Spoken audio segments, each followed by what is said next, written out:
দেখো রাস্তায় লাইট লাগিয়ে দিয়েছে, পুজোর মাইকও বাজছে, সব দিকে সব কিছুই চলছে, কিন্তু কোথাও যেন মনে একটা শান্তি নেই।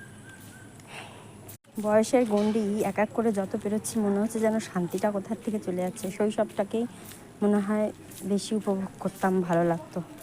এখন আর সেরকম পুজো পুজো বলে কিছু মনে হয় না। তো কোন জায়গাটা পুজো হয় তোমাদেরকে একবার দেখাই। এই দেখো পুজোর প্যান্ডেল কমপ্লিট।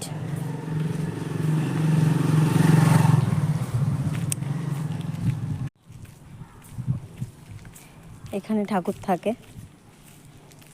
কার কার পুজোয় কী কী প্ল্যান আছে অবশ্যই জানিও। আমার সেরকম কোনো প্ল্যান নেই, কারণ দায়িত্ব কর্তব্য এগুলো এত পরিমাণে মাথার উপর বেড়ে গেছে যে মানে কি বলবো, কিছু বলার নেই। মানে পার্সোনালি কিছু বলতে